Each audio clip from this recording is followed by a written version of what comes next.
Hello student, कैसे हो सभी। उम्मीद करूंगा सभी ठीक ठाक होंगे और अपने आने वाले एग्जाम की तैयारी ज़बरदस्त तरीके से कर रहे होंगे। आज हमारा हरियाणा सीटी की तरफ से जो हमने टेस्ट सीरीज चलाई हुई थी, टेस्ट सीरीज नंबर 1, बौद्ध काल के किन महाजनपदों में से आधुनिक हरियाणा के क्षेत्र शामिल थे। Very very most important question भी स्टार कर दिया जाता है। इस क्वेश्चन को एग्जाम के अंदर आने की पूरी संभावना। कुरु और पंचाल हमारा राइट आंसर हो जाएगा। ऑप्शन नंबर 1 बिल्कुल करेक्ट हो जाएगा। अभी नेक्स्ट क्वेश्चन देखिए, क्वेश्चन नंबर 2, गुलाम वंश के सुल्तान बलबन के द्वारा हरियाणा के शक्तिशाली मेवों की शक्ति को नष्ट करने का प्रयास कब किया गया था। वेरी वेरी इंपॉर्टेंट क्वेश्चन भी। गुलाम वंश के सुल्तान बलबन ने हरियाणा के शक्तिशाली मेवों की शक्ति को नष्ट करने का प्रयास 1265 के अंदर किया था। राइट आंसर हो जाएगा ऑप्शन नंबर 2।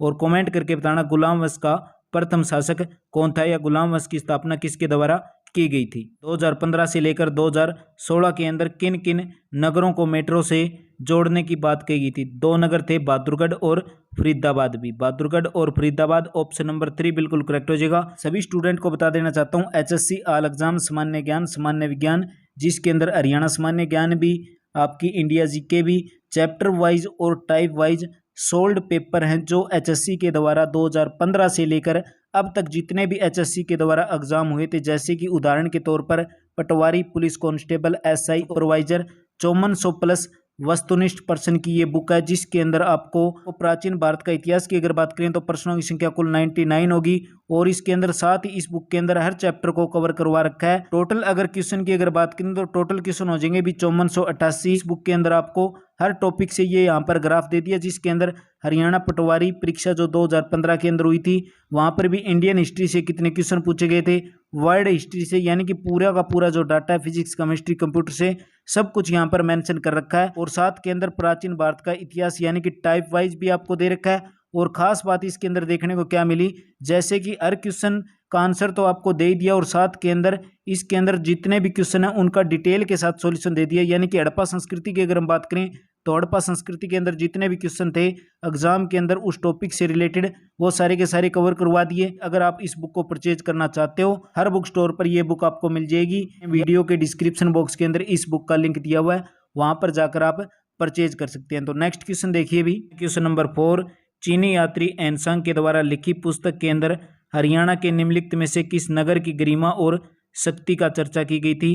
थानेसर नगर की। और थानेसर नगर है हरियाणा के कुरुक्षेत्र जिले के अंदर स्थित हो जाएगा। जैसे कि चीनी यात्रियों हैनसांग 629 ईस्वी से हर्षवर्धन के शासनकाल के अंदर भारत आए थे, और 635 से लेकर 644 ईस्वी तक हैनसांग था वो थानेसर के अंदर ही रहा था। भी हैनसांग के द्वारा एक पुस्तक लिखी गई थी सीयू की, जिसके अंदर थानेसर यानी कि कुरुक्षेत्र जिले का वर्णन किया गया है। और हर्षवर्धन का दरबारी कवि पूछ ले तो बाण बटोचेगा, जिसके द्वारा हर्षचरितम पुस्तक लिखी गई थी। और जो ये पुस्तक है पुष्यभूति वंश के बारे में प्रशंसा की गई है। नेक्स्ट क्वेश्चन है क्वेश्चन नंबर 5, हरियाणा का मैदानी भाग समुद्र तल से कितनी ऊंचाई पर स्थित है। भी 700 से लेकर 900 फीट तक ऊंचाई हो जाएगा। ऑप्शन नंबर 1 बिल्कुल हमारा करेक्ट हो जाएगा। हरियाणा के किस भाग के अंदर शिवालिक पर्वत श्रेणियां है। उत्तर पूर्वी भाग के अंदर हो जाएगी भी शिवालिक पर्वत श्रेणियां, और दक्षिण पश्चिम भाग के अंदर पूछ ले तो अरावली की पहाड़ियां हो जाएगी या अरावली पर्वत श्रेणियां। भी राज्य के उत्तर पूर्वी भाग के अंदर, जो उत्तर पूर्वी भाग के अंदर आगे वो पंचकुला, अंबाड़ा और यमुनानगर के अंदर शिवालिक की पहाड़ियों का विस्तार है। ऊंचाई के आधार के ऊपर हम बात करें तो शिवालिक की श्रेणियों को 2 भागों के अंदर डिवाइड यानी कि बांटा गया है। कौन कौन से, एक तो हो गया भी उच्च शिवालिक श्रेणियां जो 600 मीटर से अधिक ऊंची है, निम्न शिवालिक श्रेणियां जो 400 से लेकर 600 मीटर तक की ऊंचाई पर है। भी नेक्स्ट क्वेश्चन है क्वेश्चन नंबर 7, शिवालिक की पहाड़ियां से हरियाणा प्रदेश के अंदर कौन सी नदी निकलती है। शिवालिक की पहाड़ियों से हरियाणा के अंदर घग्गर नदी निकलती है। ऑप्शन नंबर 1 बिल्कुल करेक्ट हो जाएगा। जो इंपॉर्टेंट नदियां हैं और एग्जाम के अंदर इन नदियों से रिलेटेड भी आपके क्वेश्चन बन सकते हैं। अगर घग्गर नदी की हम बात करें तो यह शिवालिक श्रेणियों से निकलने वाली तथा सतलुज यमुना नदियों के मैदानों से बहने वाली एकमात्र विशालतम बरसाती नदी हो जाएगी। और ये नदी हिमाचल प्रदेश राज्य के सिरमौर जिले के अंदर डगसई नामक स्थान के निकट से निकलती है। और समुद्र तल से अगर इसकी ऊंचाई की अगर बात करें 1927 मीटर इसकी ऊंचाई हो जाएगी। हरियाणा के अंदर अगर हम बात करें तो पंचकुला, अंबाड़ा, सिरसा जिलों के अंदर बहती हुई, और इसकी लंबाई की अगर बात करें 291 मीटर की लंबाई के साथ बहने वाली घग्गर नदी राजस्थान राज्य के बीकानेर जिले के समाप्त हो जाती है। यहीं से रिलेटेड अगर मारकंडा नदी की हम बात करें तो ये नदी हो जाएगी हिमाचल प्रदेश की धरतीधर नामक पहाड़ियों के दक्षिण ढाल से निकलती है और अम्बाड़ा के अंदर काला अम नामक स्थान से हरियाणा राज्य के अंदर प्रवेश करती है। एग्जाम के अंदर क्वेश्चन आ जाता है हरियाणा राज्य के अंदर काला अम नामक स्थान पर कौन सी नदी प्रवेश करती है, तो मारकंडा नदी हो जाएगी। यहीं से रिलेटेड और भी बहुत सारे क्वेश्चन बन सकते हैं। इस नदी की अगर हम बात करें तो यह नदी पैवा के निकट अरुणाई नामक गांव के पास सनिया नामक झील के अंदर सरस्वती नदी के अंदर मिल जाती है। और इस नदी की अगर हम बात करें तो 3 सहायक नदियां हो जाएंगी, रण, बेंगना और नकटी। और पूरी की पूरी डिटेल पीडीएफ आपको एप्लीकेशन पर मिल जाएगी, जिसका लिंक वीडियो के डिस्क्रिप्शन बॉक्स के अंदर, वहां से भी आप जाकर परचेज कर सकते हो। ऑफर ओनली सीमित समय के लिए भी। क्वेश्चन नंबर 8 देखिए, राज्य सरकार का संवैधानिक प्रमुख कौन सा होता है। राज्य सरकार का संवैधानिक प्रमुख हो जाएगा। और वेरी वेरी इंपॉर्टेंट क्वेश्चन, इस क्वेश्चन को भी स्टार कर दिया जाता है एग्जाम कॉर्नर से, बहुत ही ज्यादा इंपॉर्टेंट। तो ऑप्शन नंबर 1 बिल्कुल करेक्ट हो जाएगा। राज्यपाल, अगर राज्यपाल की न्यूनतम आयु पूछ ले कितनी होती है भी, राज्यपाल बनने के लिए न्यूनतम आयु हो जाएगी 35 यानी कि 35 वर्ष भी। नेक्स्ट क्वेश्चन देखिए, क्वेश्चन नंबर 9, प्रदेश की कौन सी नहर जगाधरी पोंटा सड़क पर स्थित ताजेवाला नामक स्थान से यमुना नदी से निकलती है, तो पश्चिमी और पूर्वी यमुना नहर। ऑप्शन नंबर 2 बिल्कुल हमारा यहाँ पर करेक्ट हो जाएगा। पश्चिमी यमुना नहर की अगर हम बात करें तो यह नहर यमुना नदी के पश्चिमी किनारे से ताजेवाड़ा नामक स्थान से निकाली गई है। और पश्चिमी यमुना नहर हरियाणा की सबसे प्राचीनतम नहर मानी जाती है। एग्जाम के अंदर क्वेश्चन आ जाता है हरियाणा की सबसे प्राचीन नहर कौन सी हो जाएगी, तो पश्चिमी यमुना नहर भी। इसकी लंबाई की अगर हम बात करें 3226 किलोमीटर इसकी लंबाई हो जाएगी।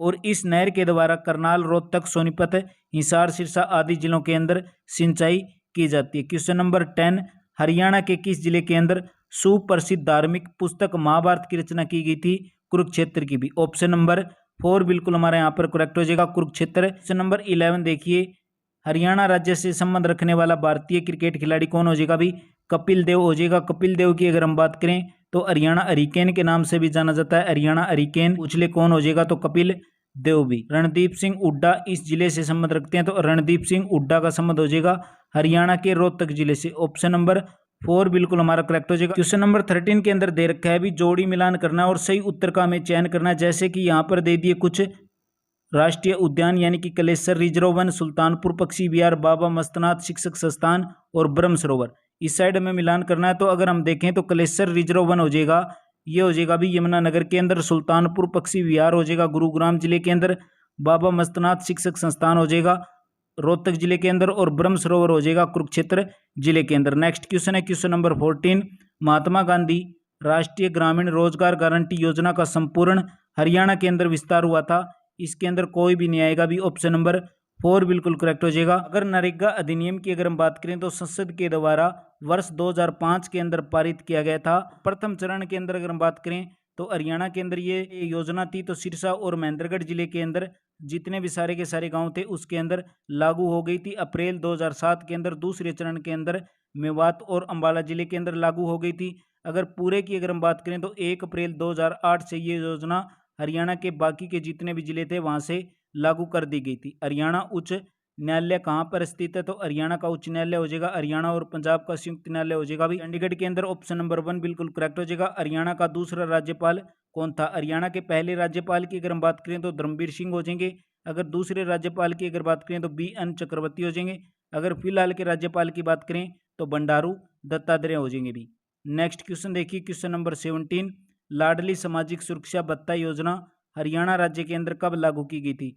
लाडली सामाजिक सुरक्षा भत्ता योजना हरियाणा राज्य के अंदर 1 जनवरी 2006 से लागू की गई थी। इस योजना की अगर हम बात करें तो इस योजना का लाभ ऐसे माता पिता को मिलेगा जो दोनों या फिर एक हरियाणा का निवासी हो या फिर हरियाणा सरकार के अंदर काम कर रहा हो या फिर जिनके पास अपना स्वयं का या फिर कोई दत्तक पुत्र नहीं है, केवल लड़की या लड़कियां ही हैं। अगर इस योजना की अगर हम बात करें तो इस योजना का जो लाभ है वो 15 वर्ष तक दिया जाएगा। और यह परिवार के अंदर माता या पिता दोनों में से एक किसी की भी उम्र 45 वर्ष होने पर ही शुरू की जाएगी। तो आज की क्लास के अंदर भी आपको top very very most important question करवाए। क्लास कैसी लगी कमेंट बॉक्स के अंदर अपनी प्रतिक्रिया जरूर दें। इसके बाद जो आपकी शाम को 4 बजे क्लास होगी हरियाणा CET के लिए NTA प्रीवियस ईयर क्वेश्चन, हर क्वेश्चन को डिटेल के साथ कवर करते चले जाएंगे। अगर इन सभी की PDF पाना चाहते हो लिंक वीडियो के डिस्क्रिप्शन बॉक्स के अंदर, वहां से भी जाकर आप परचेज कर सकते हो भी। तो मिलते हैं फिर नेक्स्ट वीडियो के अंदर भी।